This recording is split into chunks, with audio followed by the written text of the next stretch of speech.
전화 올린 걸로 배동찬 소장 맞죠?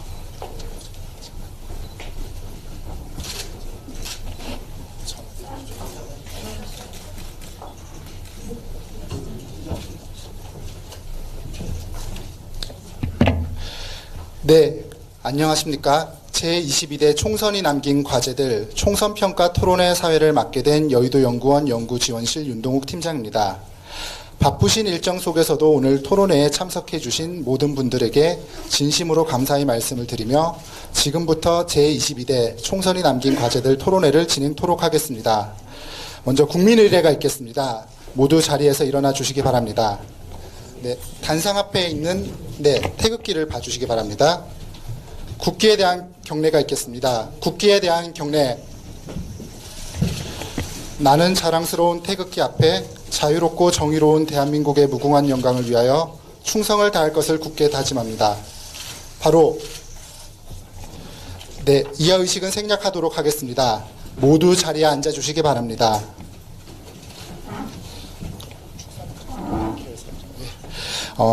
다음에 저희가 개회사 및 축사를 먼저 듣는 시간을 갖도록 하겠습니다.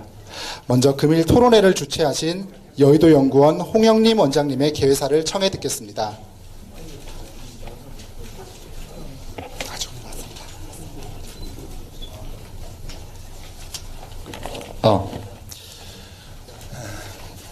안녕하십니까. 홍영림입니다. 22대 총선에서 준엄한 민심을 맞이하게 된 현실에 여의도 연구원장으로서 매우 송구한 심정입니다.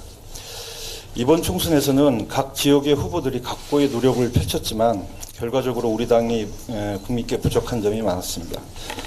민심을 뼈아프게 새기고 국민에게 비춰진 우리 당의 모습을 냉정하게 되돌아보아야 할 때입니다. 단순히 어제 오늘의 문제가 아니라 오랜 기간 누적된 문제가 많았던 지적도 달게 바뀌었습니다. 예를 들어 우리 당은 지난 20여 년간 가장 취약한 세대였던 40대에 대한 정밀한 전략을 제대로 세워본 적이 없습니다. 지난 2002년 대선에서 방송사 출구조사에 따르면 당시 20대의 이회창 후보 득표율은 노무현 후보 득표율과 비교해서 32% 대 62%였습니다. 이번 총선에서도 당시 20대였던 현재 40대의 전국 지역구 득표율은 국민의힘 32%, 민주당 63%, 22년 전과 똑같습니다. 그동안 세대 이슈를 저희가 방치한 결과라고 보입니다. 지역 문제도 마찬가지입니다. 2000년 이후 7번의 총선 가운데 수도권에서 6번이나 패했지만 수도권 전력은 선거 때마다 임기응변에 그쳤던 것 같습니다. 이 밖에도 우리 당은 해결해야 할 과제가 산적해 있습니다. 여의도 연구원은 국민의힘이 성찰해야 될 지점을 다각도로 바라보고 국민 눈높이에 부응하는 변화 방안을 마련하기 위해 오늘 토론회를 마련했습니다. 이와 관련한 전문가들을 어렵게 모셨습니다. 좌정으로 박명호 동국대 정치외교학과 교수님, 발표자로 박원호 서울대 정치외교학부 교수님, 배종찬 인사이트K 연구소장님 등 전문가님들께 진심으로 감사드립니다. 또한 총선 민심을 최일선에서 체험하신 분들도 발표자로 모셨습니다. 김종혁 국민의힘 조직부총장님, 김재섭 서울도봉갑 당선인, 서주영 부산 동래구 당선인 등 세 분이 들려주는 생생한 현장 이야기를 한 글자도 놓치지 않겠습니다.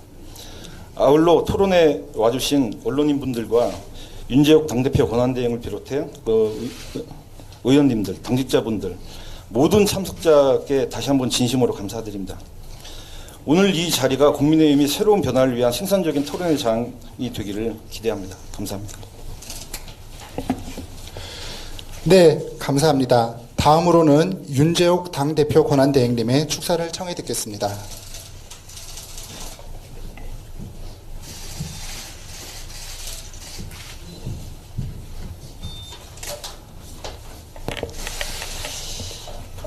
안녕하십니까. 국민의힘 당대표 권한대행 윤재욱입니다. 바쁘신 중에도 국민의힘이 나아갈 방향을 함께 만들어가기 위한 오늘 토론회에 참석해 주신 모든 분들께 감사드립니다. 토론회를 준비해 주신 홍영림 여의도 연구원장님과 토론자로 참여해 주신 박원호 서울대 교수님, 배종찬 인사이트 K 연구소장님, 김종혁 국민의힘 조직부총장님과 김재섭 서지영 당선자님께도 감사의 말씀을 드립니다. 지금 국민의힘은 큰 위기 속에 있습니다. 지난 4월 10일 총선 결과는 당을 구성하고 있는 모든 구성원들과 당원들, 그리고 우리를 지지해 주셨던 많은 국민들께 큰 충격을 주었고, 국민의힘이 이대로는 안 된다는 강력한 신호를 보내주었습니다. 국민의힘은 변화가 필요함을 절실히 느끼고 있습니다. 단순히 국민의 질책을 피하기 위한 보여주기식 대응이 아니라 모든 것을 다시 시작한다는 강한 의지를 가지고 근본적인 변화를 만들어 가고 있습니다. 지금의 문제점은 갑자기 생겨난 것이 아니라 그동안 조금씩 우리도 모르게 쌓여진 것들입니다.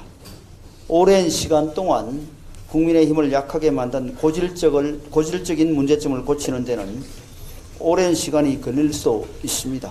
그리고 그 과정이 국민의 눈높이에 부족할 수도 있습니다. 하지만 국민의힘은 시간이 걸려도, 그리고 과정이 힘들어도 반드시 바뀌고 더 나아져야만 합니다. 왜냐하면 국민의힘을 믿고 지지해 주신 많은 국민들이 계시고 민생을 챙기는 집권 여당의 책임을 다해야 하기 때문입니다. 그리고 국민의힘은 그 막중한 책임감을 너무나 잘 알기에 모든 구성원들이 한 마음으로 변화를 위해 힘을 모으고 있습니다. 국민의 힘을 향한 큰 쓴소리 더 감사하게 깊이 새겨 듣겠습니다. 내부의 처절한 반성은 우리를 변화시킬 원동력으로 삼겠습니다. 국민의힘은 반드시 위기를 기회로 만들어야 합니다. 우위 경쟁의 자세로 잘못은 바로잡고 국민의 힘을 반드시 더 많은 국민들이 신뢰하는 정당으로 만들어 나가겠습니다. 국민의 힘을 지켜보고 계신 국민들을 잊지 않고 국민의 기준에 맞는 국민의 힘이 되겠습니다. 다시 한번 오늘 토론에 와주신 모든 분들께 감사의 말씀을 드립니다. 감사합니다. 네, 감사합니다. 마지막으로 배준영 사무총장 직무대행님의 축사를 청해 듣겠습니다.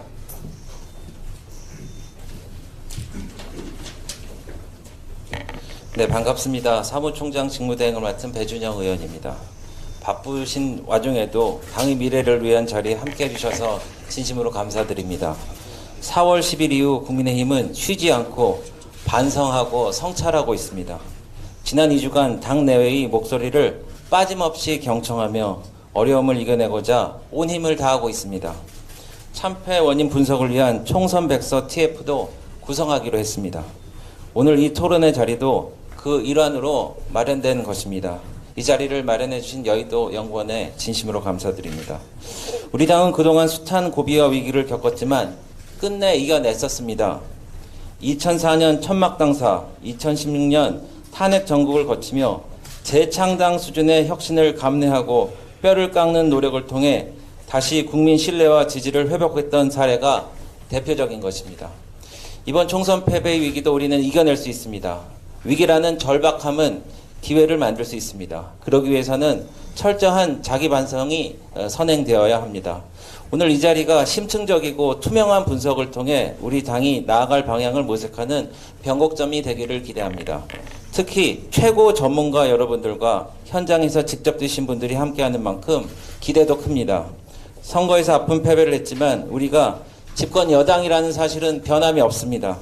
조속히 당의 위기를 수습해 민생을 살리고 국민에게 절실한 어젠다를 제시하는 집권당의 책임이 있는 집권당의 책임을 다하는데 힘을 모아 나갈 것입니다. 다시 국민의 선택을 받는 그날까지 최선을 다하겠습니다. 감사합니다. 네, 감사합니다. 잠시 저희 본행사 토론회 준비하는 시간을 갖도록 하겠습니다. 잠시 양해 부탁드리겠습니다.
네.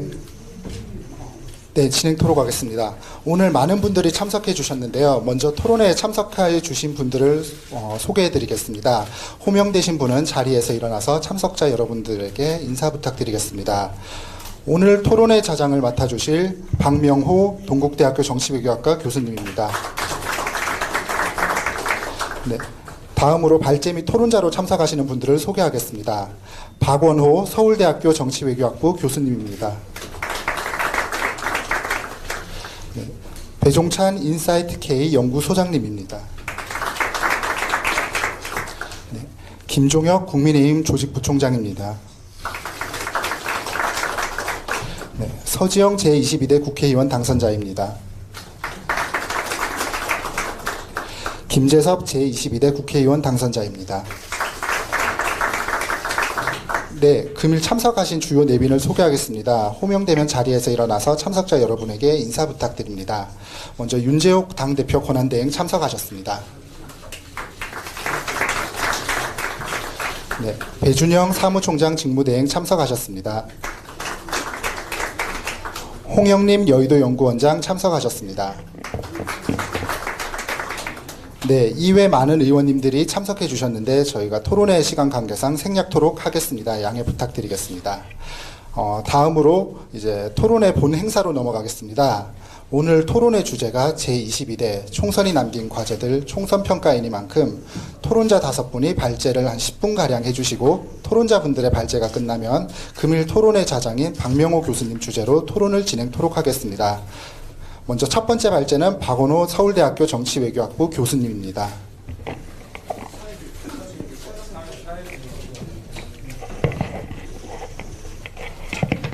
예, 동국대학교 정치외교학과 박명호입니다. 따로 사실 발제가 정해져 있지는 않았고요. 각자 의견을 말씀하시는 걸로 정리가 된 걸로 이해를 합니다.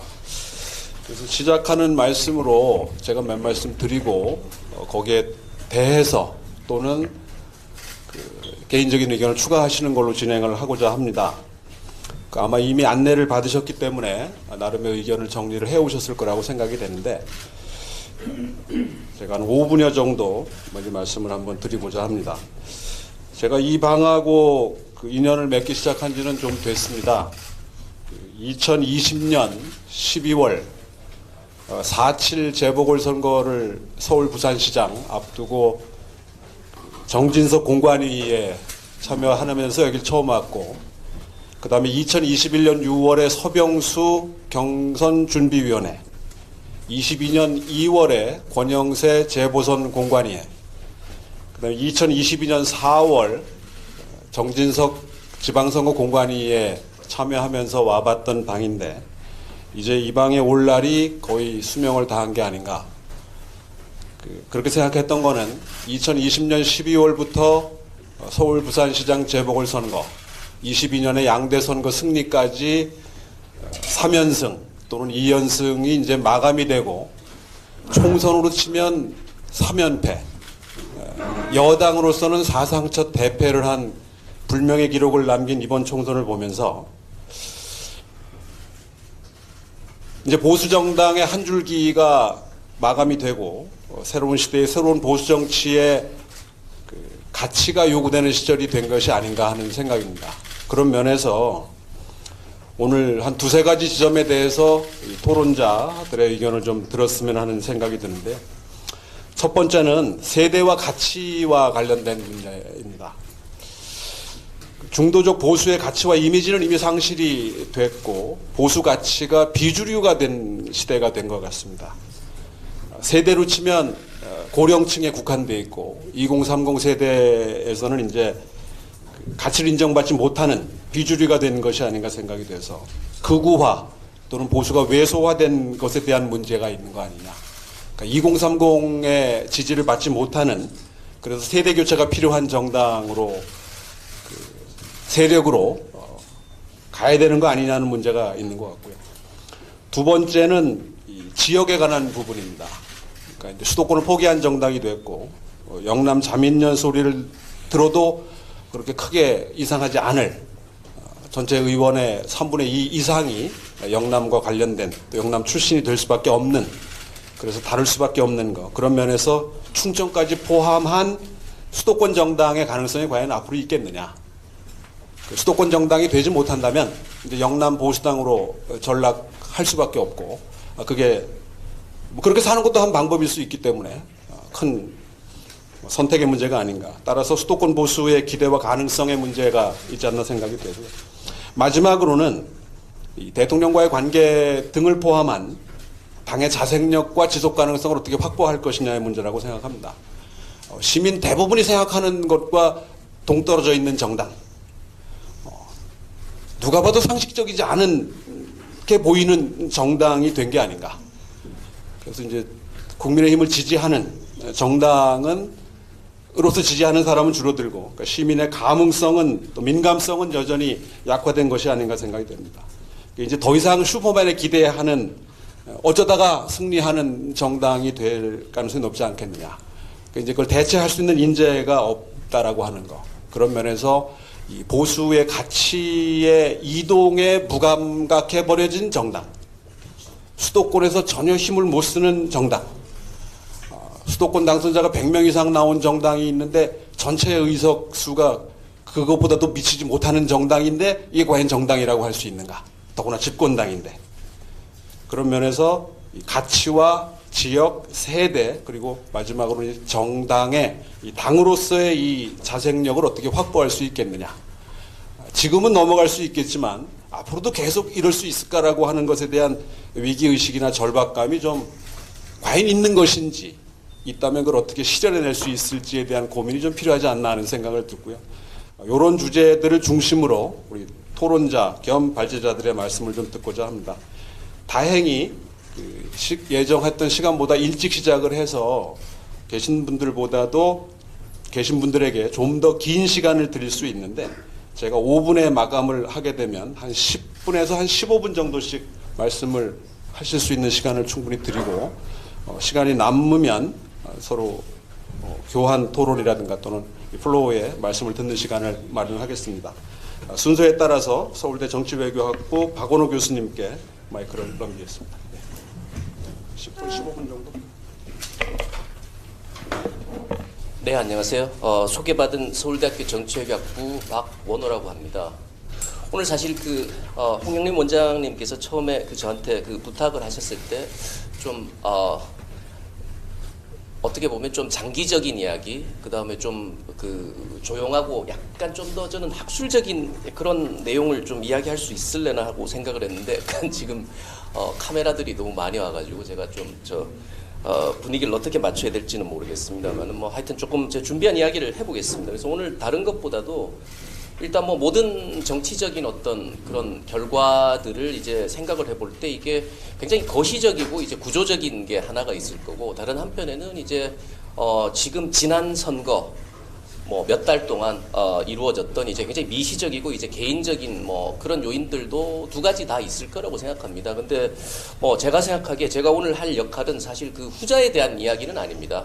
누가 잘못했고 뭐 어떤 부분들이 문제가 있었고 그런 선거공학적인 말씀을 제가 드리고 싶진 않고요. 그건 뭐 저보다 훨씬 더 잘들 아실 테니까요. 제가 오늘 좀 드리고 싶은 말씀은 약간 좀 장기적이고 거시적이고 좀 구조적인 이야기를 좀 드릴까 합니다. 그러니까 예를 들자면은 질문이 이제 이런 거죠. 지금 소위 이야기하는 386 세대라는 분들이 있습니다. 386 세대의 막내가 이제 대충 이제 저 정도 또래 되는 분들인데, 한 5년 정도 지나면은 60대가 됩니다.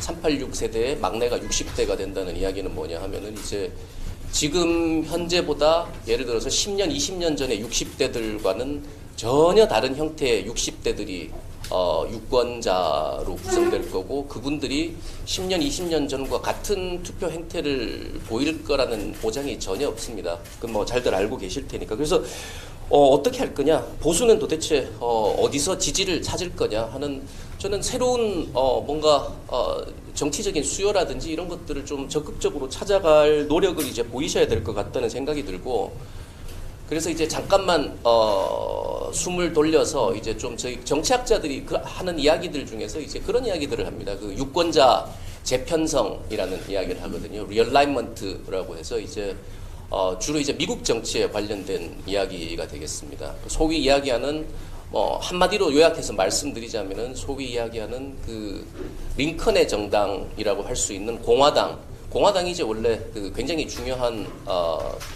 흑인들의 지지를 받던 정당이고요. 그 다음에 민주당이라고 하는 것은 이제 남부의 그 귀족들의 정당이었던 거죠. 근데 그게 불과 수십 년의 시기를 거치면서 뭐 미국의 이제 어떻게 보면 그 인권 운동의 시기라든지 아니면은 이제 흑인들의 어떤 뭐 인권이 향상되는 그 시기, 뭐 뉴딜 그 이전에 뉴딜도 있었습니다만은 그런 것들을 거치면서 이제 지금으로서는 사실 이제 상상하기 힘든 이제 그런 변화가 있었습니다. 장기간에 걸쳐서. 그래서 그런 변화의 트렌드라고 하는 것이 이제 있고, 사실 대한민국의 이제 그 선거 지형, 유권자 지형, 정당 지형이라고 하는 것들도 그런 좀 구조적인 변화를 사실 우리가 이미 뭐 저는 여러 차례 걸쳐서 이제 그게 이미 사실 2016년 선거 때부터 이제 보이고 있었다는 주장을 뭐 여러 번 했었습니다만은 이제 그런 생각들을 좀 하시면은 지금 이제 굉장히 큰 그 변화의 시기에 이제 좀 맞닥뜨리고 있다. 그 말씀을 이제 먼저 드리고 싶고, 그래서 잠깐만 이제 시계를 돌려서 2008년 제18대 국회의원 선거를 한번 생각해 보실 수 있을 것 같습니다. 이 시기는 이제 이명박 대통령이 당선이 된 지 얼마 지나지 않아서 치렀던 선거고요.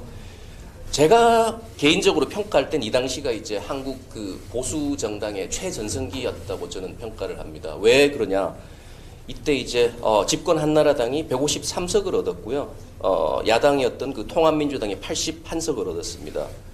그러나 더 중요하게는 이제 서울 지역에 48석 중에서 이제 한나라당이 한 40석 정도를 석권을 하고, 인천 지역에서는 12석 중에서 9석, 경기 지역에서는 32석, 51석 중에서 32석을 이제 얻은 걸로 그렇게 이야기가 되고 있습니다. 지금으로 사실 평가하시면은 아마 이 당시가 한국 보수 정당의 최전성기였다는 거에 대해서 이견을 다실 분들이 없으리라고 생각합니다. 그래서 그 당시에 보면은 이제 지금은 돌아가셨습니다만은 이제 그 정두원 의원께서 이제 선거 지휘를 하셨던 것 같은데, 삼중 전략이라는 말씀을 하셨다고 해요. 그래서 계층적으로는 중산층, 이념적으로는 중도, 지역적으로는 영남이 아닌 전국 내지는 수도권 중심의 이제 그 선거 전략, 이 사실 삼중 전략이 성공을 했던 거죠. 그래서 지금 현재 보수 정당의 위기를 만약에 논하시려면은 이제 이때로부터 지금 이제 얼마나 떨어져 있는지를 생각하시면 될 것 같고, 아까 박명호 교수님께서 뭐 여러 가지로 잘 정리를 해주셨습니다만 이제 저는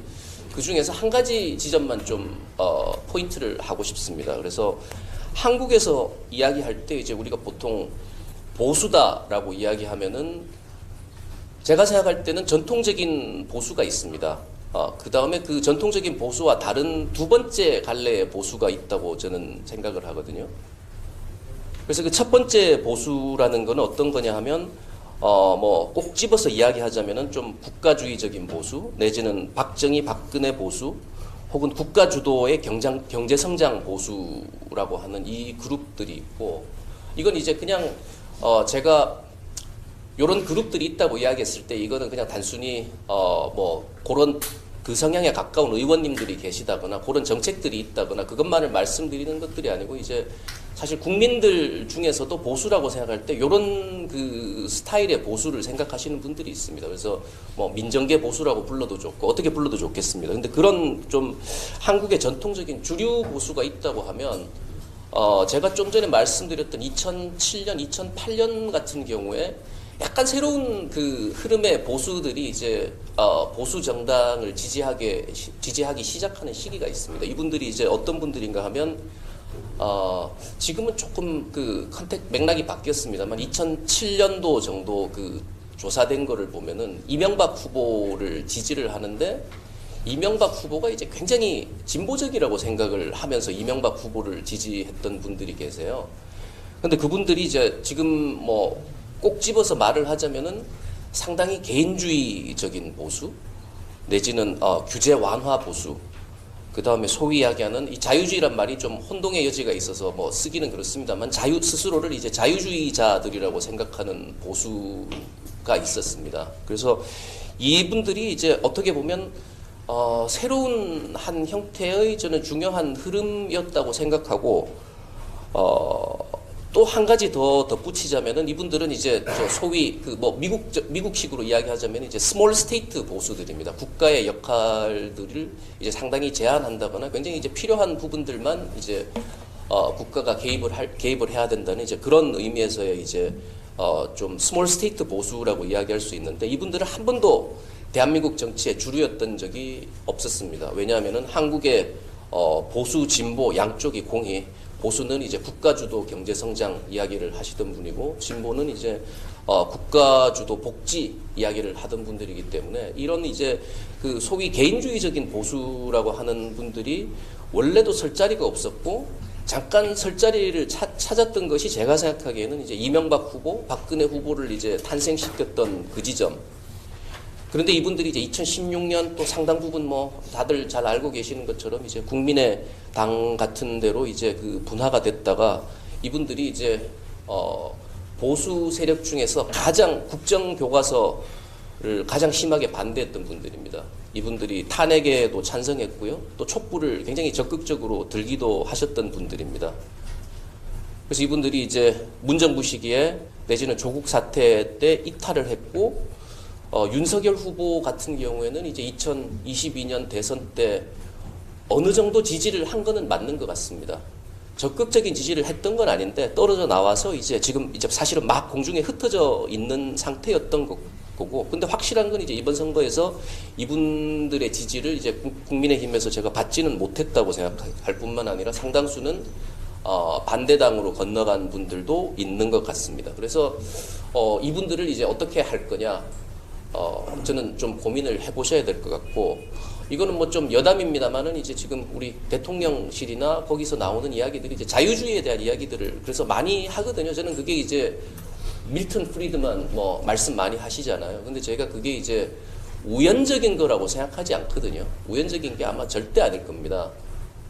왜냐하면 대통령 최근에 또 제가 본 것 중에 대통령 연설문을 분석을 하면 자유주의라는 이야기가 굉장히 가장 많이 쓰이는 이전 역대 대통령들하고 비교해서도 이제 가장 많이 쓰이는 말 중에 하나입니다. 그러니까 여기에 이런 그 유권자의 한 그 세그먼트가 있다는 거를 아는 거예요. 근데 이제 문제가 뭐냐면 이걸 이제 제가 제대로 엑스큐션을 하고 있는지는 제가 잘 모르겠어요. 그래서 그 제가 좀 전에 말씀드렸던 그 분석에 의하면 자유주의랑 가장 연결되어 있는 단어가 뭔지 아십니까? 공산진영입니다. 그러니까 이런 방식으로 이제 그 자유주의를 어떻게 보면은 이제 그 자유주의자들한테 사실 자유주의의 이야기를 하고 있는 게 아니에요. 그러니까 제가 하여튼 가지고 있는 뭐 여러 가지 수수께끼나 이제 그런 것들이 있습니다. 자유주의 이야기를 왜 할까? 근데 그게 또 사실은 실제 그 자유주의적인 유권자들한테 다가가는 방식으로는 또 하고 있지는 않거든요. 그러니까 이런 부분들을 좀 많이 고민을 하셔야 되는 게 아닌가. 그래서 지금 제가 시간이 거의 다 됐습니다만 좀 마무리를 하자면은 여기서 뭐 사실 딱 하나의 답을 찾기는 굉장히 어려울 겁니다. 그 다음에 여기서 뭐 국민의힘 막 같이 이제 큰 정당이 어느 날 갑자기 항공모함 같은 거여가지고 갑자기 확 배를 돌리거나 이제 그러는 거는 저는 가능하지 않다고 생각을 하고 서서히 어떤 방향으로 이제 틀으셔야 될 텐데, 제가 하여튼 말씀드리고 싶은 것은 좀 어떤 장기적인 그 비전과 목표를 가지고서 이제 그렇게 가셨으면 좋겠다라는 생각이 들고, 그 다음에 또 다른 하나의 어려움은 이제 굉장히 지금 양당 국민의힘이나 아니면은 이제 우리 그 야당이나 그 거대 양당들이 이제 사실 제대로 이렇게 딜을 하기가 굉장히 힘든 그런 의제들이 있습니다. 여성, 환경, 기후, 노동, 지역 이런 그 중요한 또 남겨져 있는 제3의 의제들이 있는데, 이런 의제들을 이제 조금 전에 말씀드렸던 어떤 뭐 자유주의적인 가치 이런 것들과 이제 어떤 방식으로 접합을 시킬 건지, 그래서 그 의제들이 가지고 있는 고유성을 이제 어떻게 보수의 의제로 만들 것인지, 그런 문제들이 이제 앞으로 사실 놓여 있고, 이거는 저는 하루아침에 여기 뭐 이렇게 모여서 지금 하루아침에 만들어질 수 있는 답이 있다고는 생각하지 않습니다만은 좀 상당히 장기적인 어떤 계획과 안목을 가지고 준비를 하셔야 될 거라는 생각이 듭니다. 이상 발표를 마치겠습니다. 예, 감사합니다. 우리 배종찬 인사이트K 연구소장님.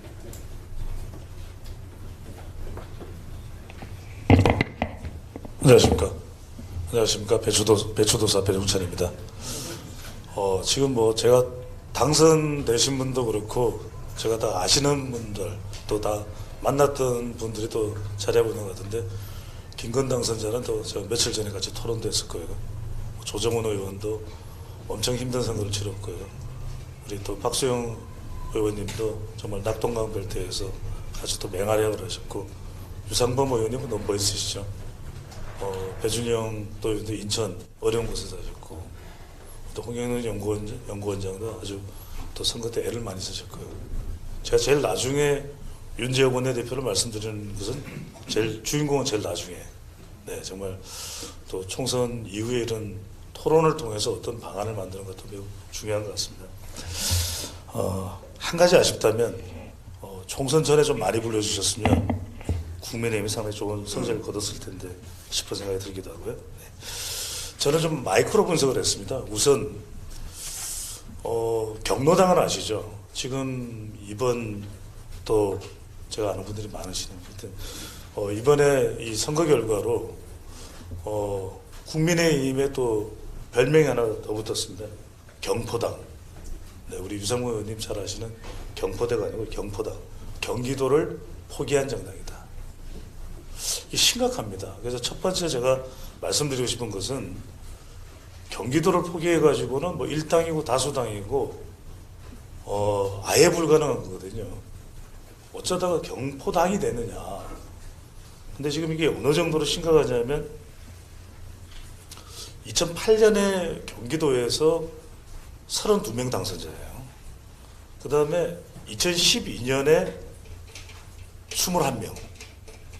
2016년에 그때는 한석 차이로 다수당에 자리를 놓쳤는데 그때 19. 근데 이 정도면은 양호했다고 볼 수 있는데 지난 4년 전에 2020년에 7석, 이번에 6석. 그러니까 이쯤 되면은 여기 뭐 많은 분들 와 계시지만은 경포당이다. 이렇게 불러도 할 말이 없을 상황이거든요. 근데 이건 총선 전부터 굉장히 많이 이야기가 됐던 부분입니다. 경기도를 놓치면 큰일 난다. 국민의힘이 와르르 무너질 수 있었다. 근데 왜 경기도를 대비 안 했을까? 여기 뭐 여러 가지 이유가 있습니다. 이제 보통 방송에서 많이 하는 이야기는 서울에서 부동산 가격이 올라가면서 40대, 30대가 경기도로 밀려났고 이들 인구가 대체적으로 반보수 정당 성격이 강하고 그래서 민주당에 대한 투표가 더 적극적으로 이루어지면서 이런 결과가 나왔다. 아니 그러면은 그런 걸 모를 리가 없을 텐데 더군다나 직전에는 또 여당이었기 때문에 그러면은 그걸 당에서 어떤 식으로든 연구를 해서 경기도를 이렇게 놓쳐서는 안 되겠다 생각해야 되는데 이건 제가 보더라도 불과 몇 년 사이에 10수년 사이에 32명의 당선자가 6명으로 줄어들었어요. 총 60개 의석수 중에서 10분의 1. 그러니까 이건 뭐 대구, 경북 25석 싹쓸이 하면 뭐합니까? 부산 18군데 중에서 17개 싹쓸이 하면 뭐합니까? 경기도에서 다 놓치는데. 그럼 이러면 영원히 일당을 못하거든요. 그래서 저는 제일 정신을 바짝 차려야 되는 곳이 경기도다. 지금 경기 들 것 같아요. 그래서 이 경기도의 이 상황이 어떤 이유의 원인이 있는지를 서울은 그래도 지난번보다는 더 늘어났습니다. 서울도 여전히 지금 가야 될 길이 멀지만 경기도의 경우에는 지금 경기도의 특성을 또 연구해 보면 이들을 잡을 수 있는 권역 구분도 좀 해보고 경기 남부, 오산, 안성, 그 다음에 뭐 경기 동부, 서부, 북부 이런 데를 나눠 가지고 전략적인 재접근을 해야 되는 것이거든요. 그 다음에 지금 벌써 광역단체장도 계속 연전연패예요. 그렇잖아요. 이재명, 김동연 거의 뭐 경기지사를 맡은 더불어민주당 정치인들이 다 대선 나서고 대선 물망에 오는 거예요. 큰일이다. 제일 넓은데 의석수는 많은데 영남을 다 싹쓸이해도 65석인데 그게 경기도거든요. 60석. 인천까지 합하면 더 많고. 그러니까 우리 배준영 의원이 대단하신 거예요. 네. 반응은 없지만, 네.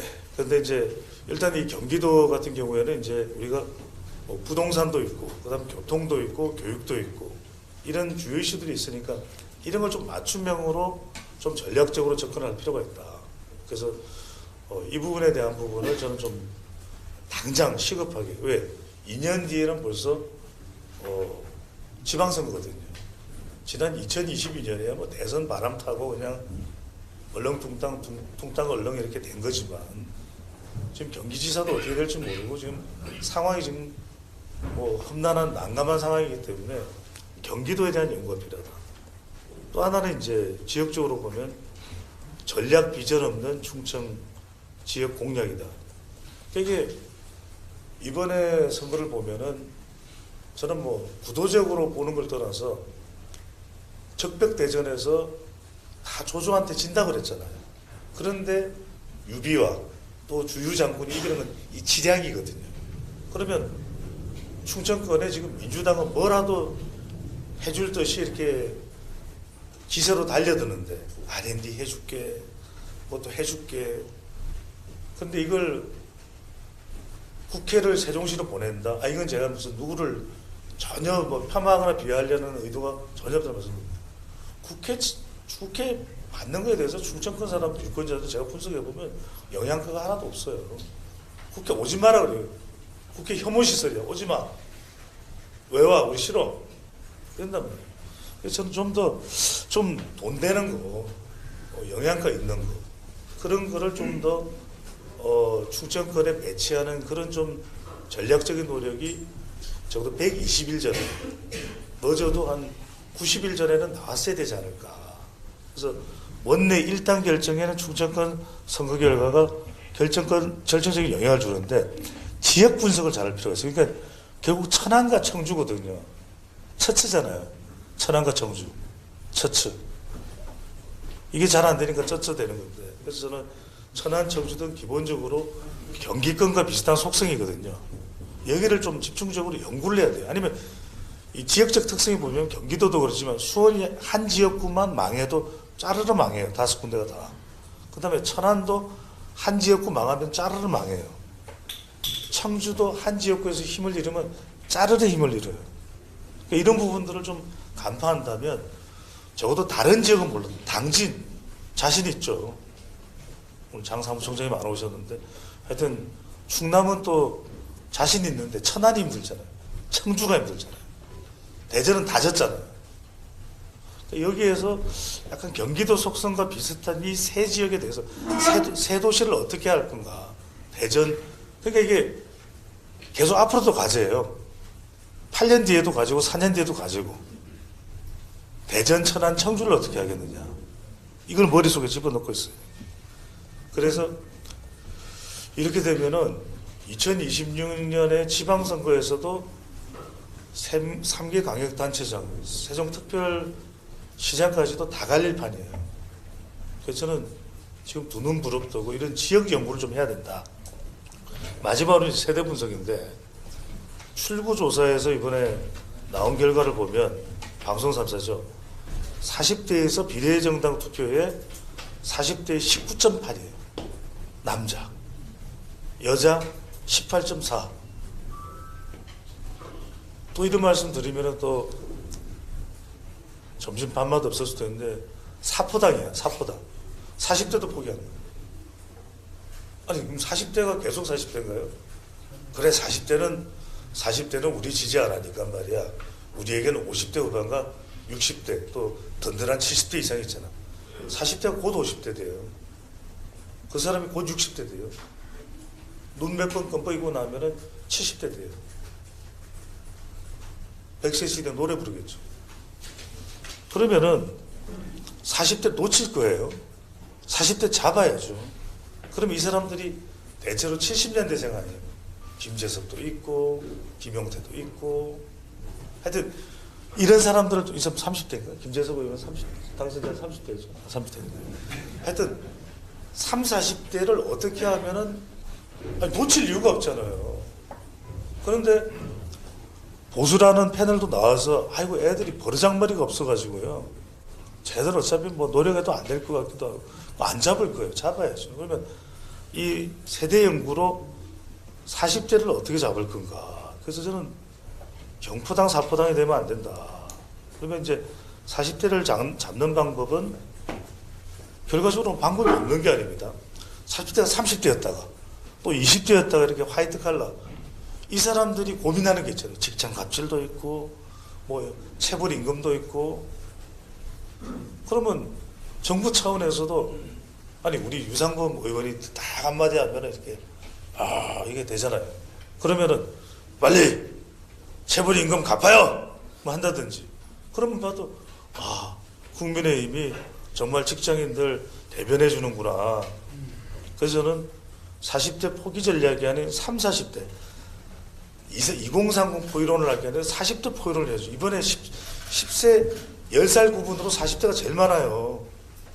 이 사람들 주거, 자녀 교육, 이직, 재테크 이런 다양한 의제에 좀 고관심청이거든요. 이들이요. 이걸 통해서 40대가 어느 순간 그렇잖아요. 기회가 있었잖아요. 김남국 비트코인으로 완전 그냥 분노했을 때 그때 잡았어야죠. 40대 그때 많이 흔들렸거든요. 이거 민주당은 아닌 것 같은데 그럴 때 그래 국민의힘이 있잖아. 우리가 40대 마음을 다독여줄게. 우리 사포당이 아니라 40대가 핵심되는 사핵당이야. 사핵당. 이랬어야 되는데 그게 없었다는 거. 그 다음에 이게 이렇게 되면 제가 이제 2페이지로 발제가 끝나가지고 또 부실해 보일 수 있잖아요. 그래서 이제 2030 MZ세대까지. 그래서 이건 제가 무슨 말씀 드리고 싶으냐면 제가 한 30년 이상 이 바닥에 있었는데 MB 정부 때랑 박근혜 정부 때는 그때 전문가들 불러가지고 2030 연구, 청년 연구 참 많이 했거든요. 그때 제 기억은 나지 뭐 밤새도록 하고 토론하다가 술 먹다가 토론하고 막 그랬던 기억이 나는데 일절 없는 거예요. 그래서 저는 2030에 대해서 자신만만한가 보다 생각을 했죠. 근데 2030은 아예 검토조차 안 한 것 같아요. 그래서 저는 2030에 대한 연구를 좀 많이 해야 되겠다. 왜냐면 MB 때도 했고 GH 때도 했는데 안 할 이유가 없잖아요.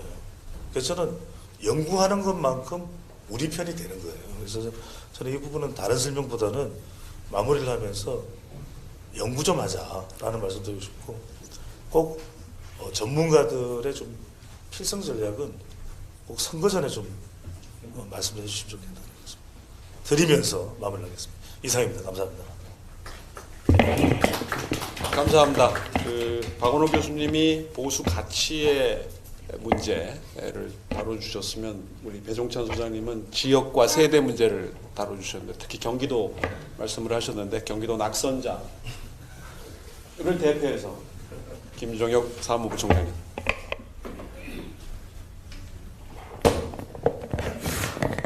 안녕하세요. 지금 배종찬 위원님께서 말씀하신 대로 경포당, 경기도를 포기한 당, 고양평에서 이번에 낙선을 하게 됐는데요.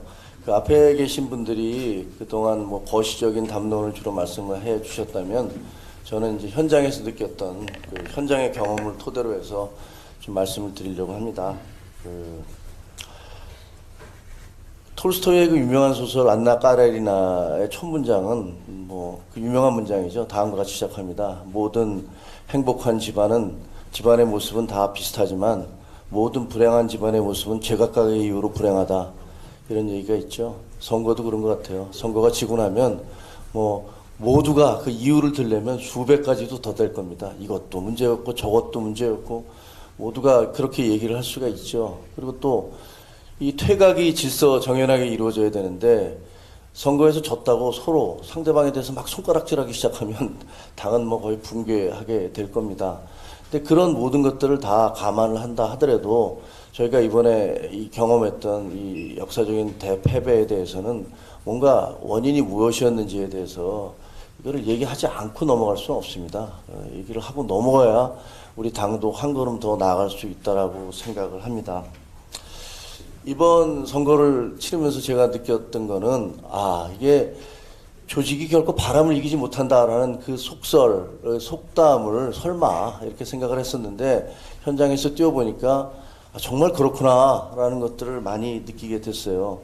예를 들면 그 김모 후보 같은 경우는 뭐 엄청난 막말을 해서 민주당에 막말을 했음에도 불구하고 당선이 됐고, 또 자기 딸의 무슨 대출과 관련해서 정말 기가 막힌 대출을 받아냈던 그 후보도 당선이 됐습니다. 그리고 심지어는 계속된 공천 잡음 때문에 선거 며칠 앞두고 정말 거기에 낙하산으로 내려와서 자기 주소로 옮기지도 못해서 자기한테 투표하지도 못했던 그런 후보도 당선이 됐습니다.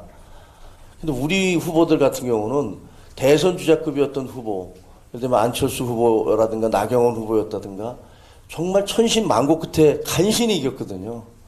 이런 것들을 봐도 이게 무슨 개인의 인물이라든가 그동안에 그 동네에서 조직을 제대로 못했다든가, 나경원 후보 같은 경우는 당무감사에서 1등한 사람이에요. 조정훈 의원도 저기 계시지만 방송 스타였잖아요. 근데 500여 표 차이로 이겼습니다. 그런 걸 보면 이번 선거가 이게 무슨 개인이나 무슨 인물, 조직 그런 게 아니라 결국은 바람, 심판론 이런 것들이 휩쓴 선거였다라는 것들을 쉽게 알 수 있을 거라고 생각을 합니다. 그리고 또 하나 제가 느낀 거는 이게 사람들의 마음을 좌우하는 거는 무슨 컨텐츠가 아니라 스타일과 태도구나, 이런 것들을 많이 느꼈어요. 아마 우리 대통령에 대한 얘기인데, 대통령의 어떤 큰 정책에 있어서 문제가 있다? 그런 것보다는 나는 대통령의 스타일이 싫다. 대통령의 태도가 싫다. 대통령 부부의 어떤 그런 모습이 싫다. 이런 부분들이 굉장히 많더라고요. 이런 것들도 우리가 정말 염두에 뒀어야 이번 선거를 통해서 저는 뼈저리게 느꼈습니다. 일각에서는 108석 대 175석 아니냐, 5.4%밖에 차이 안 난다. 근데 소선거구제이기 때문에 이렇게 차이가 많이 난 것이다. 이렇게 위안을 삼습니다. 완전히 틀린 얘기입니다. 왜냐하면 서울에서 저희는 52.23%를 민주당이 얻었고, 저희는 46.29%를 얻어서 약 6%포인트 차이가 났고요. 인천은 53.53 대 44.88로 약 9%포인트 차이가 났습니다. 그리고 경포당 얘기하지만 경기도는요, 54.66 대 42.82로 12%포인트 차이가 났습니다. 이게 영남 지역의 인구가 많기 때문에 전체 표수를 보면 5.4%포인트 정도를 우리가 증거로 보지만 실제로 수도권에서 전멸한 거예요. 아까 이 추세대로 하자면 여기서 2년 뒤에 있을 지방선거나 그 다음에 대통령 선거나 또 그 다음에 있을 총선에서 저희가 비전이 있겠습니까? 무슨 5.4%포인트 차이인데 소선거구 때문에 우리가 이렇게 된 거다. 그건 완전히 잘못된 분석이라고 저는 생각을 합니다. 그나마 약간의 위안이 되는 거는 현장에서 중도층이든 보수층이든 만나보면, 혹은 심지어는 민주당 지지자들조차도 이재명 대표가 좋다라는 분들은 별로 없는 것 같더라고요. 아주 극소수를 제외하고는 이재명 대표가 좋다? 혹은 조국 대표가 문제가 없다? 그렇게 생각하는 사람들 별로 없어요. 근데 그 사람들보다 당신들이 더 싫다. 그러더라고요. 대통령이 더 싫다. 국민의힘이 더 싫다. 이런 얘기를 하더라고요. 상식적으로 이게 합리적이고 이성적인 분석인가? 아니라고 생각합니다. 하지만 실제로 사람들이 그렇게 반응을 했고 그렇게 투표를 했습니다. 이런 부분들에 대해서 저희가 뼈저리게 고민하지 않으면 앞으로도 이 선거에서 상당히 어려운 것이 될 것이다. 하지만 아까 이제 바람이라는 말씀을 드렸지만, 만약에 이번 선거에서 바람 때문에 민주당이 우리보다 공천을 좋은 사람들을 해서 혹은 전략을 제대로 세워서, 고양시 같은 경우는요, 모든 구호가 정권 심판하자였어요. 아무런 공약 없었어요. 그래서 다 됐거든요. 공약을 지역별로, 저는 지역마다 그 지역에서 필요한 공약 다 걸었거든요. 아무 의미가 없더라고요. 그래서 그런 부분들에 대해서 저희가 정말 좀 고민을 해봐야 될 것 같아요. 제가 지금부터 말씀드릴 거는 이제 현장에서 제가 느낀 분위기입니다. 느낀 선거를 치르면서 명함을 돌리면서 상가들을 돌면서 그 느낀 현장의 분위기인데 좀 불편할 수 있어요. 그리고 여기에 대해서는 저도 책임이 있습니다. 어쨌든 저도 큰 책임이 있죠. 어쨌든 저도 조직부총장으로서 당의 지도부 내에 속해 있었기 때문에 이건 제 스스로에 대한 반성이기도 한데요. 첫 번째가 추락하는 경제와 나 몰라라 정치이더라고요. 현장에 가게들을 들어가 보면요. 그 행복한 소상공인들이 한 명도 못 봤어요. 다들 장사가 너무 안 된다. 그리고 IMF 때보다 더하다. 그 코로나 때보다 훨씬 더하다. 이런 얘기들을 계속 하시고 상가를 돌다 보면 문 닫은 상가가 정말 10%, 20% 공실인 데가 태반이더라고요. 그리고 어떤 저 미용실 사장님은 나 몇 달 동안 올해 들어와서 800만 원 적자 봐서 이제 문 닫아야 될 것 같다. 그러면서 그 눈시울 붉히시던데 저희가 경제는 이렇게 어렵고 사람들은 다 아우성치고 힘들어 죽겠다 그러는데 거기에 대해서 우리 예를 들면 경제수석이나 혹은 정부의 경제 관료들이 나가서 이러이러한 이거 다 압니다. 이거 우리 정부 때문에 잘못된 거 아니에요. 1000억이나 되는 나라 빚을 만들어내고 그다음에 국제 경제가 이렇게 나빠지고 있기 때문에 그렇게 된 거예요. 근데 우리는 맨날 무슨 뭐 수출이 더 잘 되고 있습니다. 이런 얘기만 맨날 해대요. 그리고 누구라도 나와서 정말 이러이러한 여러분들의 고민에 대해서 저희 정말 공감합니다. 책임감을 느끼고 있습니다. 지금 이러이러한 이유로 돼서 이렇게 어려우니까 저희가 이렇게 하겠습니다라는 얘기를 저는 단 한 번도 들어본 적이 없습니다. 청와대 경제수석, 용산의 경제수석이 됐든 아니면 우리의 경제 관료들이 나와서 국민 여러분들께서 이렇게 어려우시고 사과값 올라가고 대파값 올라가고 양파값 힘들어지고 이런 것들에서 정말 죄송합니다. 라고 얘기하는 거 들어본 적이 없습니다. 그러니까 경제는 이렇게 추락하고 있는데 저 사람들은 딴 얘기만 하고 앉았구나. 라는 그런 느낌들, 그 상인들이 경제가 이렇게 어려운데 여당이 되실 수 있겠어요? 전 여당 지지하지만. 이런 얘기를 들을 때 가슴이 무너지더라고요. 뭐 물가는 계속 올라갑니다. 근데 스태그플레이션이에요. 장사는 안 돼요. 물가가 올라가는데 장사가 안 되는 이 현상들. 이거에 대해서 정말 아무도 책임지지 않으려는 그런 집권, 당도 그렇고 정부도 그렇고 이런 모습에서 국민들은 절망을 했다라고 저는 생각을 합니다. 두 번째는 이거 진짜 더 불편한 진실인데 우리는 PI가 완전히 망했어요. Presidential Identity. 모든 기업들은 CI, 자기 기업들의 이미지를 좋게 만들기 위해서 무지무지하게 노력을 합니다.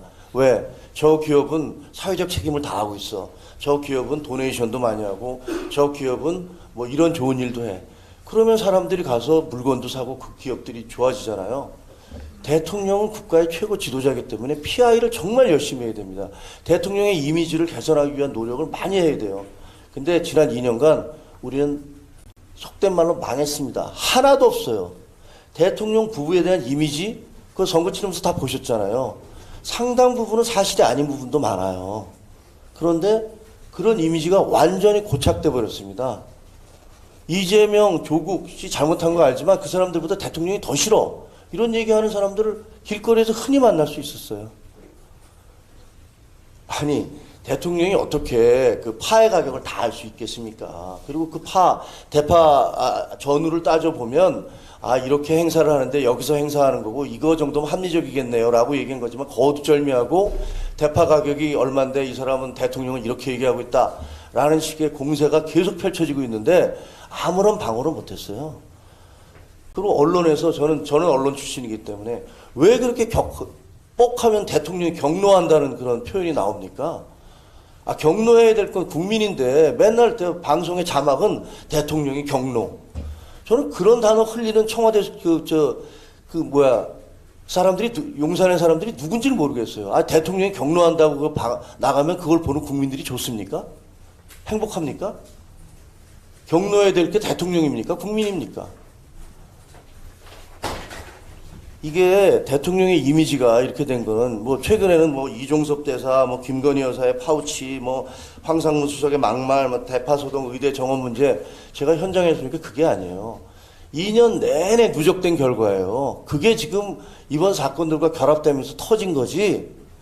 그러니까 2년 내내 대통령 PI에 대해서 아무것도 안 한 거예요. 그래서 사실이 아닌 부분들, 뭐 그 중에 사실도 있겠죠. 그런 부분들이 너무나 멀리, 너무나 광범하고 깊숙이 국민들에게 침투해 있고, 저는 이거 개선하지 않으면요, 대통령 우리 얼굴인데 그 이미지가 그렇게 추락돼 있어서 그걸 어떻게 해야 될지, 이 부분 개선하지 않으면 앞으로 선거도 정말 힘들다고 봐요. 그리고 그런 분위기가 많더라고요. 아니 뭐 이재명 대표 지금 재판받고 있잖아 어쨌든. 그리고 조국 대표는 부인이 뭐 구속도 됐었잖아.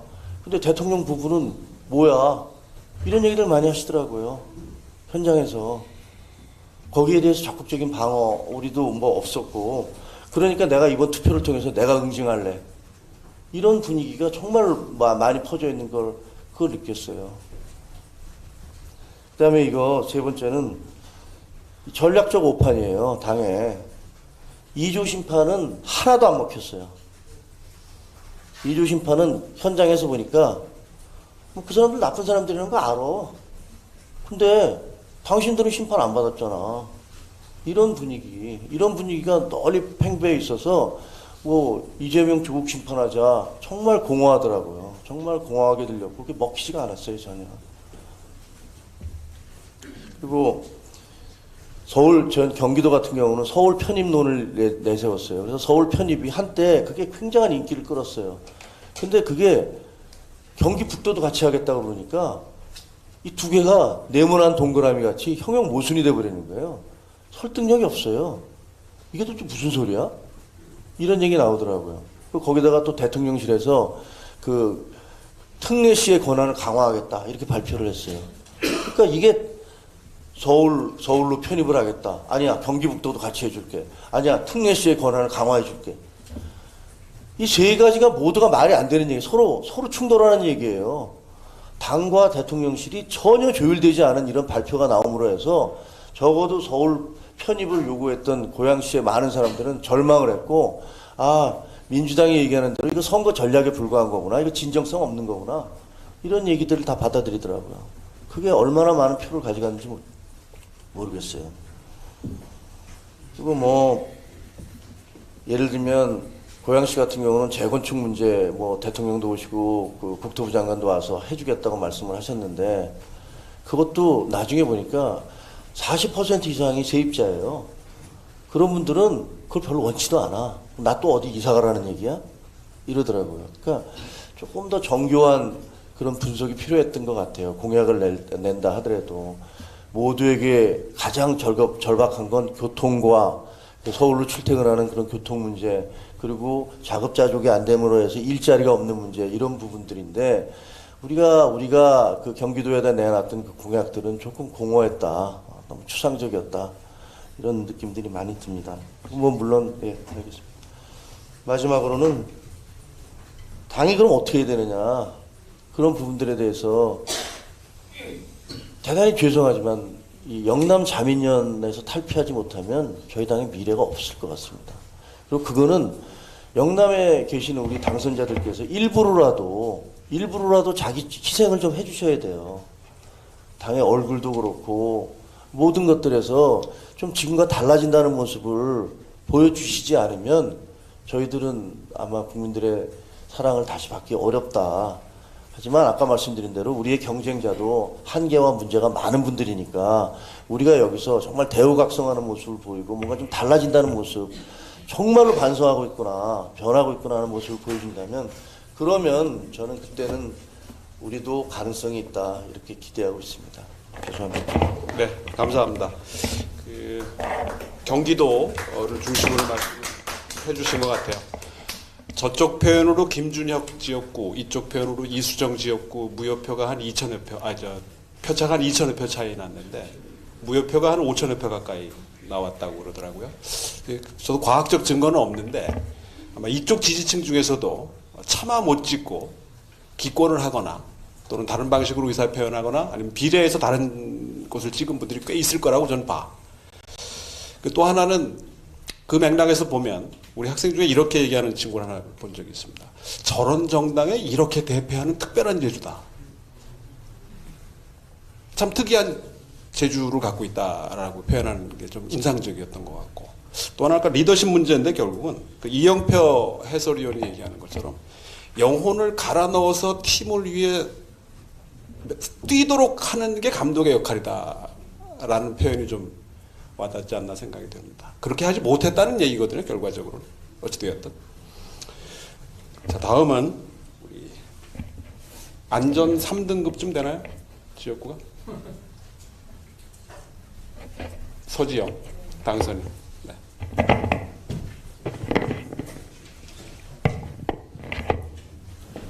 네, 부산 동래구 당선인 서지영입니다. 반갑습니다.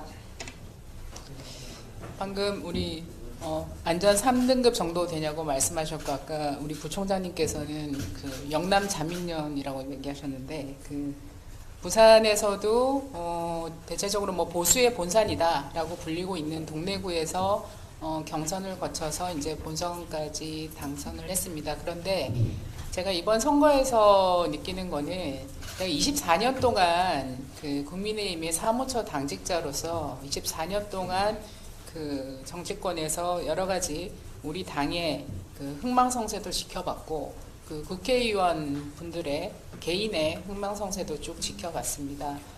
그 결론은 제가 봤을 때 딱 하나입니다.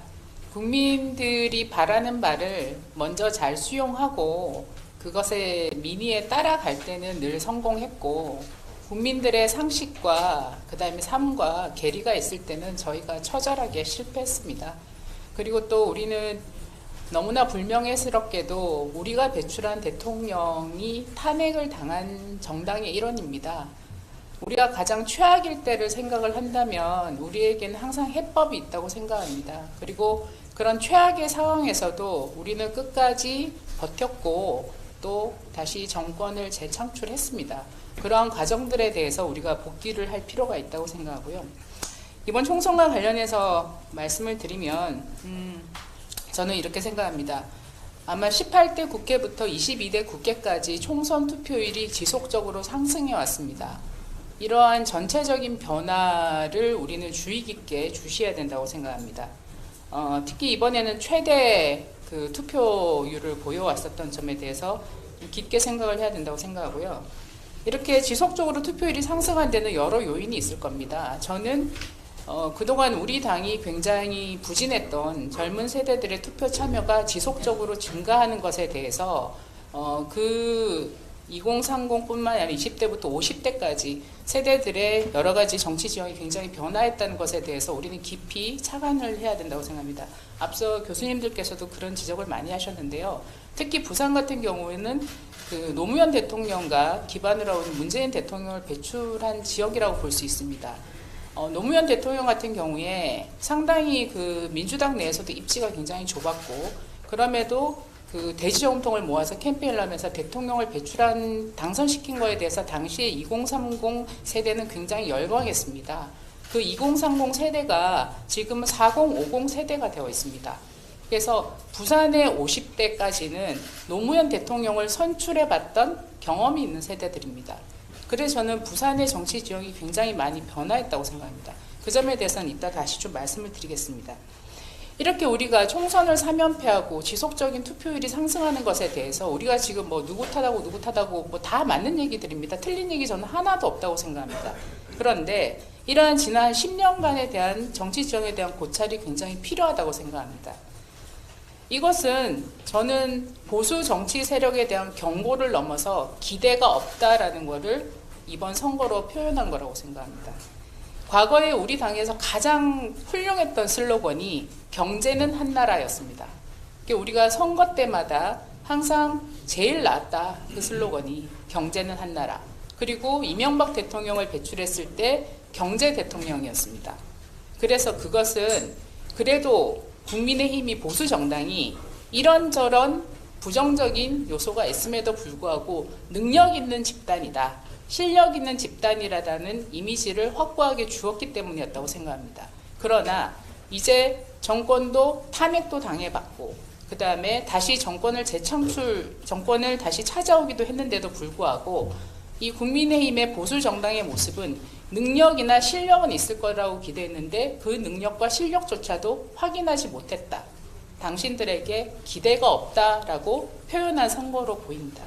그런 점에서 우리 모두 처절한 반성과 고백이 필요하다고 생각합니다. 이제 유능하지도 않고 실력도 없고 능력도 없어 보이는 세력에게 어떻게 젊은 층이, 특히 미래를 살아가야 되는 젊은 층이 표를 줄 수 있겠습니까? 거기에 대한 저희들의 반성이 굉장히 필요하다고 생각합니다.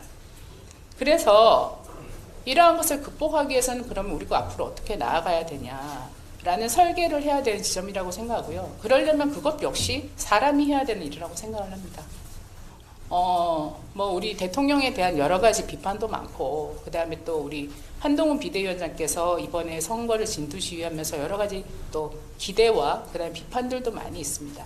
그러면 이러한 능력을 갖춘 새로운 사람들이 다시 설계하고 우리의 능력을 갖출 수 있는 비전을 만들어갈 수 있는 그러한 새로운 사람들, 새롭고 능력 있는 사람들이 국회로 들어올 수 있도록 우리가 공천 과정에서 많은 노력을 했었어야 된다고 생각합니다. 이번 공천 과정에서 우리가 그 유명한 시스템 공천을 했습니다. 그러나 우리가 했던 시스템 공천이 얼마나 국민들에게 설득력이 있었고 굉장히 좋은 공천이었다라고 인정받는지에 대한 검토와 평가도 저는 필요하다고 생각합니다. 그래서 제가 몇 가지 아쉬운 점에 대해서는 여러분들이 너무나 많이 말씀하셨기 때문에 앞으로 우리가 해야 될 것 중심으로 말씀을 드리면, 첫째, 지금 우리 당은 이렇게 능력과 기대를 했던 당이었었는데 너무나 예측 가능성이 없습니다. 공천을 할 때마다 공천 기준이 바뀝니다. 공천을 할 때마다 가산점 기준이 바뀝니다. 늘 희한하고 새로운 아이디어들이 쏟아져 나옵니다. 이제 가능하면 조금 더 촘촘하게 앞으로 공천이나 지방선거도 마찬가지고 대통령 선거도 마찬가지고 국회의원 선거도 우리가 예측 가능한 시스템을 좀 정립할 필요가 있다고 생각합니다. 예를 들어서 이번 총선 말고 지난 총선에서는 가산점 제도가 절대 점수를 부여하는 형식이었습니다. 현역 의원을 이기가 너무나 어렵기 때문에 절대값 점수를 부여했습니다. 가령 여성 같은 경우는 10점을 줬습니다. 아예 점수를 줬습니다. 이번에는 어떻게 바뀌었습니까? 득표율의 몇 % 이렇게 줬습니다. 그러면 제도가 완전히 바뀐 거죠. 그래서 이번에 보완한 게 아마 감점 제도를 해서 현역 의원 하위 30%에 대한 감점 제도를 부여한 것으로 알고 있습니다. 그런데 감점을 받았던 현역 의원에 대해서는 공개하지 않았어요. 끝까지. 아마 지금도 모르고 있는 사람들 많을 겁니다. 이것은 경쟁의 룰이 모호하다는 겁니다. 이렇게 경쟁의 룰이 모호한 정치 세력에게 과연 치열한 경쟁 사회에서 살아가고 있는 30대, 40대, 20대들이 기대를 할 수 있겠습니까? 그들은 게임 세대들입니다. 왜 스타크래프트가 그렇게 인기 있었겠습니까? 명확한 룰이 있는 싸움을 공정하게 했기 때문입니다. 그런데 우리는 항상 룰이 모호합니다. 그래서 지금부터 우리가 경쟁의 룰을 명확하게 할 필요가 있다고 생각합니다. 최소한 민주당보다는 조금 나아야 되지 않겠습니까? 그러기 위해서 지금 해야 될 일은 현역 의원 평가 제도를 만들어야 된다고 생각합니다. 우리 당이 여러 차례 현역 의원 평가 제도에 대한 논의는 내부적으로 있었습니다. 그러나 당선인들, 현역 의원들이 이것을 모두 다 내심 거부했기 때문에 우리 당은 현역 의원 평가 시스템이 없습니다. 바로 그것을 지금 해야 된다고 생각합니다. 신임 원내대표 경선을 할 텐데 경선 후보들께서 당선을 위해서 이것에 대해서 지지부진하게 회피하지 마시고 현역 의원 평가 시스템을 어떤 방식으로 도입하겠다라는 얘기를 명확하게 천명하실 때 우리 당의 미래가 있다고 생각합니다. 벌써 당선인 총회가 2번 있었습니다. 그 총회의 참석자, 불참자, 발언자 우리는 모두 표기하고 명기하고 데이터로 가지고 있어야 됩니다. 지금까지 우리 국회 상임위 어땠습니까? 저도 상임위의 수석 전문위원으로 배석한 적 있습니다. 치열한 법안을 논의하는데 우리 당 의원님이 없습니다. 예산 심의를 하는데 우리 당 의원님은 이석합니다.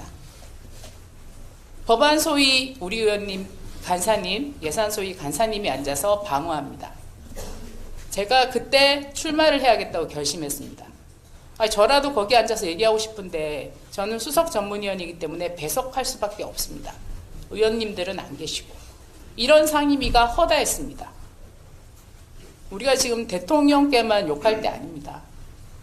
이러한 고질적인 우리 당의 내부적인 질적인 문제를 우리는 지금부터 개선해 가야 된다고 생각합니다. 거기에 대해서 당선인들이 두려워하지 말아야 된다고 생각합니다. 그럴 때 영남 자민련이라는 오명을 벗어날 수 있다고 생각합니다. 그리고 세 번째는 위성정당 문제에 대해서 우리는 공론화시켜야 된다고 생각합니다. 이게 말이 안 되는 제도를 2번씩이나 하고 있다는 것은 우리 국회 전체의 오명입니다. 특히 이 문제에 있어서 우리 당의 여러 가지 전략적 섬세함이 부족했다는 부분들도 있는데 그 중에 하나 선거 과정 일례를 들면 저도 참 아쉬운 부분인데 우리가 비례정당 득표를 위해서 2판, 4판 이런 구호를 많이 했습니다. 그것도 잘 어르신들이 몰라서 2번째 칸에 찍자 이런 얘기 많이 했습니다. 그런데 제 동래구 옆에 있는 연제구 국회의원 후보 당선인이 김희정 선배님 지역은 민주당 후보가 사퇴를 했기 때문에 1번째 칸이었습니다. 그런데 우리는 끝까지 2번째 칸에 찍으라고 중앙당에서 지속적인 홍보를 했습니다. 그러면 저는 선거상황실장이든 아니면 비대위원장께서 연제구는 1번째 칸에 찍어 주십시오. 사람은 1번째 칸, 비례는 2번째 칸, 뭐 이렇게 누구라도 얘기를 해줬어야 됩니다. 연제구의 우리 당 지지자들은 다 그 홍보 카드 뉴스가 나돌 때마다 다 울었다고 합니다. 그리고 현장에서 잘못 찍어서 나오면서 찢어버리면서 나온 사람도 많습니다. 왜 우리는 이런 중요한 일들에 대해서 섬세하지 못했을까요? 그래서 위성정당 문제에 대해 위성정당이 이제 상수화되는 이런 정치 형태는 벗어나야 된다고 생각합니다. 우리는 지금부터 여기에 대해서 계속 캠페인을 벌이고 숫자가 부족하면 끊임없이 캠페인을 벌여야 된다고 생각합니다. 잊어버리지 않도록 만들어야 된다고 생각합니다. 그 다음에 당정관계에 대해서 말씀드리겠습니다. 당정관계에 대해서 우리가 대통령실을 비난만 하면 뭔가 해결될 거라고 생각하는 것은 오판입니다. 당이 제 역할을 해야 된다고 생각합니다. 이명박 대통령 시절에 저도 참여했었던 경험이 있는데 아마 촛불 당시에 그 광우병 사태로 해서 아마 굉장히 혼란스럽고 힘들었던 적이 있습니다. 그때 당시에 당의 전략기획국에서 보고서를 작성하여 당대표께서 보시고 당시 강재섭 대표였습니다. 보시고 청와대에 저희가 그 보고서를 보냈습니다. 아쉽게도 굉장히 적나라한 내용들이 있었고 그리고 제가 그 보고서에 기억나는 건 아마 좀 나중에 문제가 됐던 게 책임 총리제를 저희가 거론을 한 게 있었는데 그게 보고서가 유출이 되는 바람에 그 보고서를 제대로 청와대에서 내용을 이렇게 담아내지 못했던 그런 경험이 있었습니다. 다만 그 보고서에 대해서는 청와대에서 당시 대통령께서도 굉장히 깊이 있게 보셨다는 얘기를 나중에 들었습니다. 또 그 이후에 저희가 또 당에서 보고서를 작성해서 대통령께 청와대에 보고를 드렸습니다. 그래서 나온 것이 친서민 정책이었습니다. 지금 우리 당이 할 역할을 해야 된다고 생각합니다. 밖에서 언론에 떠드는 게 아니라 앞으로 용산 대통령실이 어떻게 해야 되는지 실제로 선거 과정의 민심은 어떤 거였는지 좀 용기 있게 실천과제 중심으로 용산에 저희가 보고서도 제출하고 만나서 얘기도 하셔야 된다고 생각합니다. 액션 플랜 중심으로 얘기해야 된다고 생각합니다. 그리고 특히 이번에 영수회담을 앞두고 있는데요. 영수회담을 앞두고 여러 가지 의제들에 대해서 논의가 오가고 있습니다. 이때 당이 역할해야 된다고 생각합니다. 당의 입장을 용산에 전달해야 된다고 생각합니다. 25만 원 지원금 문제에 당은 어떤 입장을 가지고 있다. 당은 어떤 생각을 가지고 있다. 당의 생각은 이러하다라는 것을 대통령실에 전달해야 된다고 생각합니다. 그게 당이 이렇게 생각한다는 거에 대해서는 대통령께서도 야당 대표와 협상을 할 때 굉장히 중요한 논의사항이 될 수 있을 거라고 생각합니다. 그게 우리가 정부를 지원하고 도와드리고 분명한 해법을 제시하는 거라고 생각합니다. 당은 아무 입장이 없고 대통령과 야당이 논의하는 게 말이 되겠습니까? 저는 그런 영수회담 전에 당의 여러 가지 의제에 대한 당의 입장을 정리해서 전달을 해야 된다고 생각합니다. 그것이 우리가 책임지는 것이라고 생각합니다. 그리고 향후 지도부에 관련해서도 말씀드리겠습니다. 일각에서 관리형이냐 책임형이냐 이런 얘기를 하시는데요. 물론 당원 당규에 그런 얘기는 없습니다. 비대위원장이 추인되시고 비대위원들이 각자 책임과 역할, 당원 당규에 부여된 기능과 역할에 따라서 일을 하시면 됩니다. 그것이 책임지는 것이고 제대로 관리하는 것이고 혁신하는 거라 생각합니다. 비대위가 운영하는 과정에서 룰을 바꿔야 된다라는 여론이 높으면 거기에 대해서 검토하고 논의하셔서 결정하시면 됩니다. 비대위가 당원 당규에 규정되어 있는 권한과 역할에 맞게 그 일을 해나갈 때 그게 관리도 제대로 되고 혁신도 하는 길이라고 생각합니다. 다만 짧은 시간에 할 수 있는 일을 하는 것이 제대로 된 역할을 수행하는 거라고 생각합니다. 이제 마무리 짓겠습니다. 우리 부산에 대해서 아까 안전 3등급 이런 얘기 하셨는데 저는 부산이 이제 안전하지 않다고 생각합니다. 부산이 17석이나 얻었음에도 불구하고 내용적으로는 이제 안전하지 않습니다. 민주당 후보가 대부분 다 40% 이상 득표했습니다. 그리고 내용적으로도 안전하지 않습니다. 제가 총선 결과에 대한 데이터는 아직까지 구체적인 데이터는 뭐 조사를 못 해봐서 그런데 중간에 나왔던 여론조사에서 저희 동래구만 하더라도 40대, 50대는 민주당 후보가 이겼습니다. 여론조사에서. 그래서 저는 선거 과정에서 단 한 번도 안전지역이라고 생각한 적이 없습니다. 그래서 이제 부산의 정치 지형도 완전히 바뀌었다. 그리고 또 저는 54% 정도를 득표했는데 우리 국민의 미래는 한 46% 득표했습니다. 8% 정도는 야권을 지지했다는 얘기입니다. 이제 이러한 내용들, 데이터들에 입각한 지역 분석 작업을 해야 된다고 생각합니다. 그래서 우리는 지금 해야 될 일은 전국적으로 우리가 가지고 있는 자원을 투입해서 전국적인 지역 조사를 면밀하게 시작을 해야 될 때라고 생각합니다. 끝으로 말씀드리면 어느 칼럼에서 어딘지 제가 기억이 안 나는데 그런 말씀이 있더라고요. 승자는 성찰하지 않고 패자는 반성하지 않는다. 우리 당 내부에서도 선거에 이겼다 하더라도 성찰의 시간을 가져야 되고 또 우리가 선거에 대패한 데에 대해서 끊임없이 반성하고 대안을 내놓는 작업을 통해서 앞으로 나아가야 된다고 생각합니다. 그것이 국민에 대한 도리라고 생각합니다. 저도 열심히 노력하겠습니다. 이상입니다.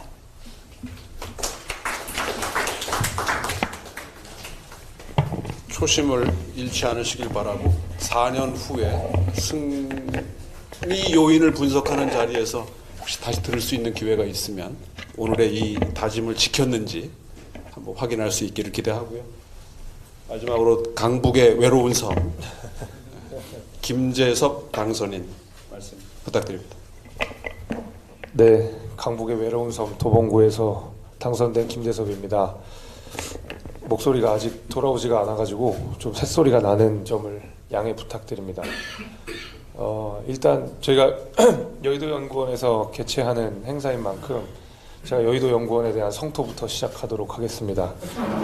그 선거 중에 제가 여의도연구원으로부터 단 하나도 뭐 내용을 받지 못했습니다. 그러니까 여의도연구원이 우리의 뭐 싱크탱크다, 뭐 예를 들면 선거를 지휘해야 되는 핵심적인 역할이다라고 하는데 저희가 특히 이제 서울권, 강북권, 뭐 전국 여론조사 모든 부분에 있어서 언론기관에서 나오는 여론조사 내지는 뭐 전문가들이 이야기하는 평가 말고는 제가 여의도 연구원으로부터 받은 구체적인 자료는 하나도 없었습니다. 그러니까 선거 기간에 여의도 연구원은 무엇을 했는지 저는 한번 여쭙고 싶고 또 성토도 좀 해보고 싶습니다. 저뿐만이 아니라 대부분 다 비슷한 생각하실 겁니다.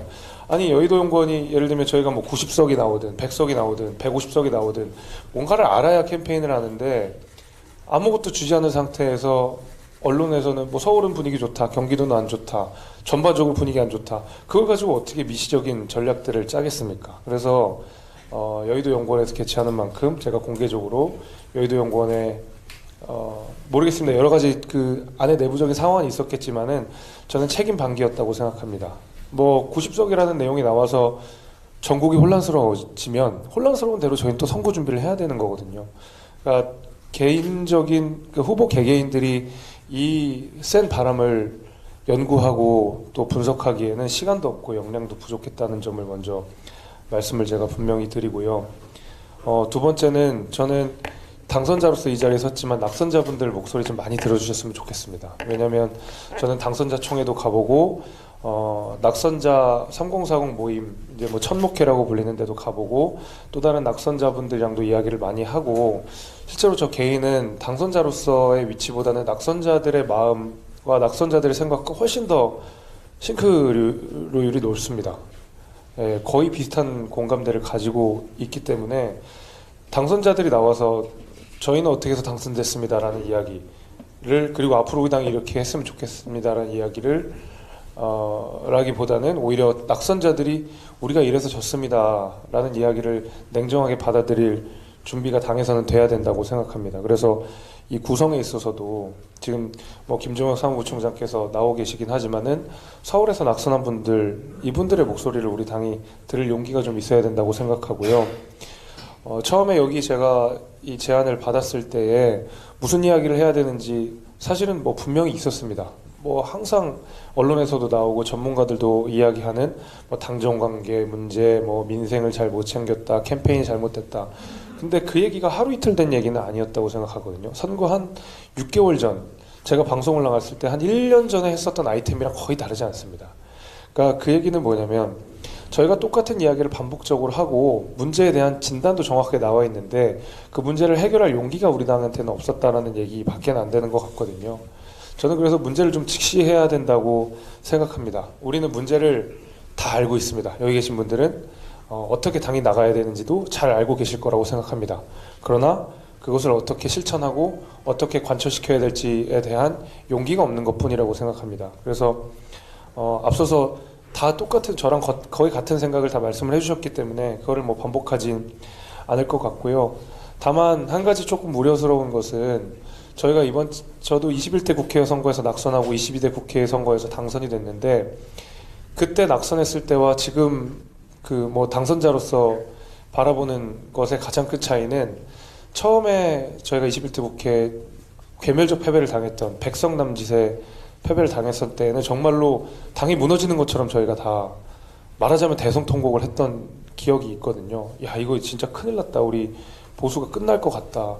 근데 이번에는 사실 저번과 거의 다르지 않은 결과물을 받았음에도 불구하고 되게 안일하다는 느낌이 저는 좀 개인적으로 듭니다.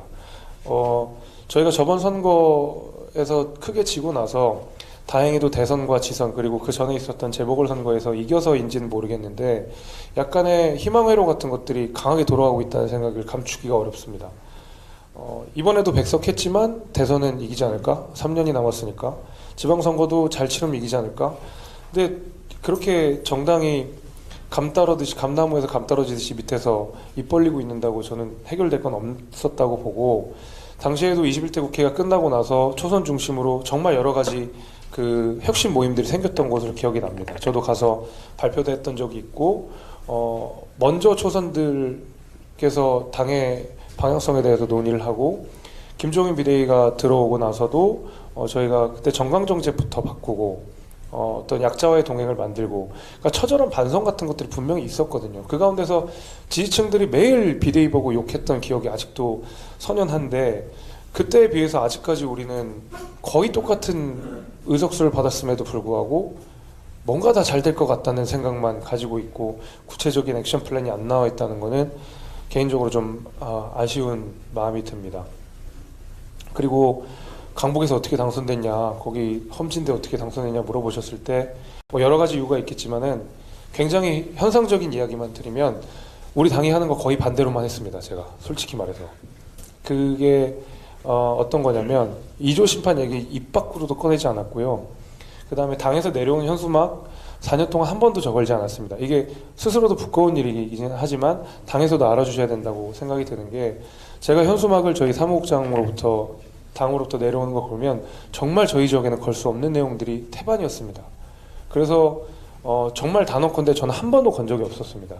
그때 이제 서울시당에서 이런 현수막을 걸어야 당무감사에서도 좋은 평가를 받고 공천도 가능하다는 얘기 했는데, 공천을 받아도 이 현수막을 걸면 떨어질 것 같아서 제가 못 걸었습니다. 제가 죄송하다는 말씀 드리면서 당에서 그런 부분을 좀 세심하게 신경을 써주셨으면 좋겠습니다. 그러니까 수도권 민심과는 전혀 다른 이야기들이 지금 중앙당으로부터 계속 내려오고 있는 상황 속에서 개개인 후보들이 할 수 있는 정치적 역량이라는 게 너무 협소해지기 때문에 조금 계속 앞서서 말씀드린 수도권 중심으로 당이 좀 개편이 되고, 수도권에서 낙선한 분들, 수도권에서 정치하시는 분들의 목소리가 절대적으로 많이 반영돼야 된다는 생각이 계속 저는 듭니다.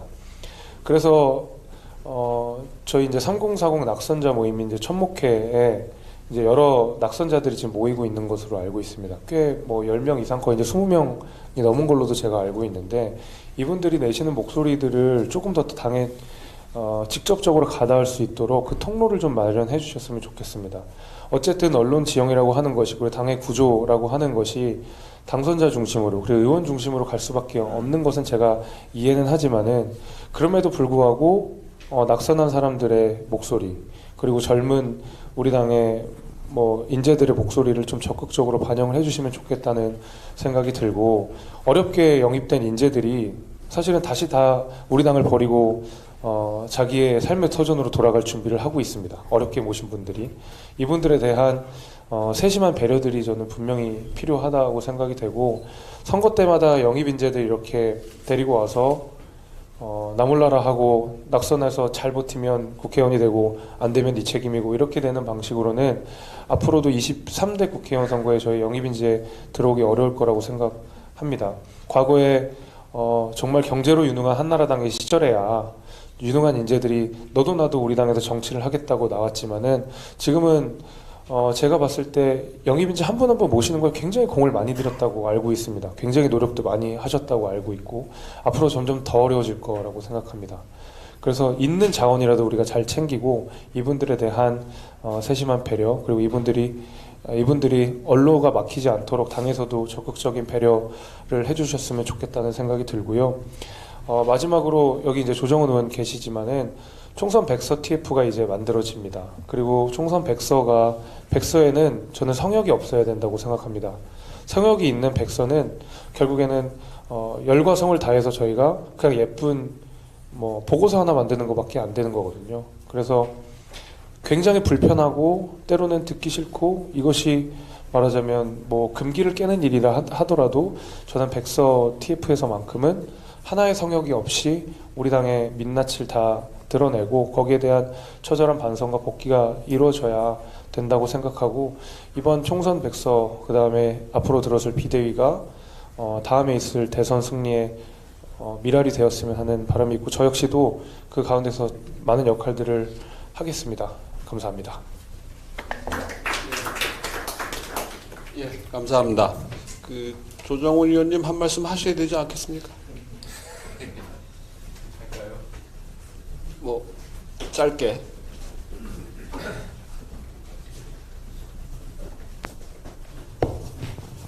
네, 조정훈입니다. 그 귀한 자리를 마련해 주신 여의도 연구원 원장님을 비롯한 관계자분들에게 진심으로 감사를 드립니다. 들으러 왔습니다. 저 또한 서울에서 박빙의 승부를 했던 사람으로서 어쩌면 제 마음은 당선자보다 낙선자의 마음에 더 닿아 있는 것 같습니다. 또 인재 영입 과정에서 빗자루 한 하락도 들고 마당을 쓸었던 사람으로서 우리 국민의힘 보수 정당이 점점 매력 밀도가 떨어져 간다라는 것을 뭐 체험할 수 있었던 시간이었습니다. 이제 반등하지 않으면 더 이상 내려갈 곳은 없다고 생각합니다. 아까 우리 김재섭 당선인 말씀하신 것처럼 총선 백서라는 막중한 업무를 당에서 맡겨주셨는데 저는 날 것 그대로 다 담으려고 합니다. 그리고 날 것 그대로 담고 남아있는 시간 동안 우리가 이를 악물고 당의 체질을 뼛속부터 개선해 나가야 된다고 생각합니다. 당선인, 낙선인, 우리 당의 지지자들, 당직자분들, 또 여의도 연구원, 우리 국민의힘을 구성하는 모든 분들로부터 목소리를 듣고 우리가 어떤 방향으로 나아가야 이 위기를 극복할지 한번 최선의 노력을 다해보도록 하겠습니다. 다시 한번 이 자리 마련해 주신 분들 너무너무 감사드립니다. 감사합니다. 예, 뭐 다른 추가적인 하실 말씀 없고 시간이 조금 오버됐는데 마무리하도록 하겠습니다. 결국 2021년 4월 서울 부산시장 재보궐선거 승리나 2022년 대선 지선 승리는 착시 현상이었고 일시적인 현상에 불과했던 겁니다. 그리고 보수의 재구성이 필요하지 않나 생각이 되고요. 작년도 프로야구 챔피언 LG 트윈스가 그 통합 우승 5개년 계획을 세워서 딱 5년 차에 우승을 했다고 하거든요. 그러니까 여기도 아마 한 3개년 계획, 2개년 계획이 필요하지 않나.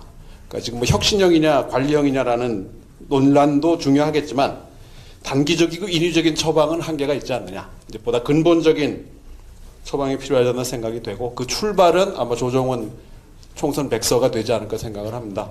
모쪼록 오늘 토론회가 한국 정치의 한 요소이고 구성인 보수 정치가 새롭게 출발하는 계기가 되었으면 하고요. 그런 출발점이 되었기를 기대하면서 마치도록 하겠습니다. 감사합니다. 마치겠습니다.